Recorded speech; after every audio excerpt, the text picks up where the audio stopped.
आज भारतीय खाद्य निगम की तेजी से बदलती और आधुनिक होती व्यवस्था की वजह से खाद्य सुरक्षा अधिनियम का क्रियान्वयन मिशन मोड में हो रहा है। 2014-15 में धान की खरीद 423.19 लाख मैट्रिक टन थी, जो 2020-21 में बढ़कर 894.24 लाख मैट्रिक टन हो गई है।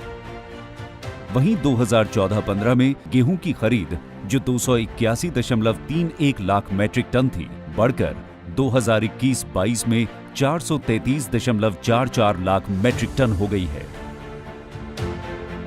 अन्नदाता की आय को दोगुनी करने के संकल्प को सच करने के लिए माननीय प्रधानमंत्री नरेंद्र मोदी जी ने एमएसपी पर किसानों से खाद्यान्नों की खरीद को सर्वोच्च प्राथमिकता दी है।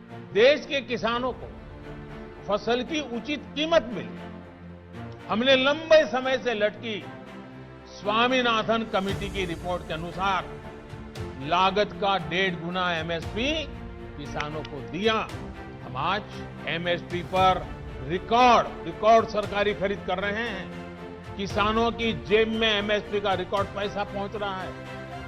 एमएसपी यानी मिनिमम सपोर्ट प्राइस। बुआई से पहले ही सरकार हर वर्ष एमएसपी की घोषणा करती है ताकि किसानों को ये निर्णय करने में सुविधा हो कि कौन सी फसल की बुआई करनी है। केंद्र सरकार भारतीय खाद्य निगम और राज्य एजेंसियों के माध्यम से केंद्रीयकृत तथा विकेंद्रीकृत प्रणाली के तहत गेहूं और धान की खरीदारी करती है। भारतीय खाद्य निगम ने खरीद, संरक्षण और वितरण की पूरी प्रक्रिया को डिजिटल इंडिया मुहिम से जोड़कर डिपो ऑनलाइन सिस्टम को लागू किया है। केंद्र और राज्य के बीच खरीद से जुड़ी हर सूचना की साझेदारी के लिए फूड प्रोक्योरमेंट पोर्टल का भी निर्माण किया गया है।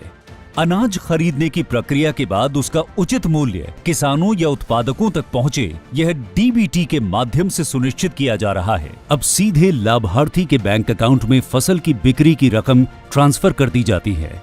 पहले किसान आड़तियों पर निर्भर थे। बिचौलियों और साहूकारों के चक्र में फंसे हुए अन्नदाता को भुगतान संबंधी सही जानकारी नहीं थी।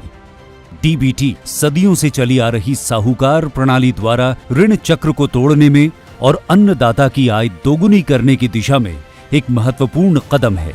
ਸਾਨੂੰ 20 दिन पेमेंट ਨੂੰ हैरान ਹੁੰਦੇ ਸੀਗੇ, ਸਾਡੇ ਹੁਣ ਖਾਤੇ 'ਚ आ ਜਾਂਦੀ 48 घंटे 'ਚ। ਹੁਣ ਅਸੀਂ बहुत खुश हैं सरकार ਤੋਂ। 2021-22 में डीबीटी के माध्यम से गेहूं की खरीदारी में लगभग 85,604.40 करोड़ राशि का भुगतान सीधा किसानों के बैंक खाते में किया गया है। मैं पिहानी मंडी में सरकारी क्रय केंद्र पर अपना धान लेकर आया था और उसका मूल्य 1,38,120 रुपये मेरे खाते में आ गया है। तभी तो देश के हर राज्य ने एमएसपी के ऑनलाइन हस्तांतरण की प्रक्रिया के महत्व को समझकर इससे खुद को जोड़ा है, जिससे एक राष्ट्र एक एमएसपी एक डीबीटी मिशन प्रगति पर है और 138 करोड़ का गणतंत्र मुस्कुराते हुए सशक्त अन्न तंत्र की दिशा में बढ़ रहा है।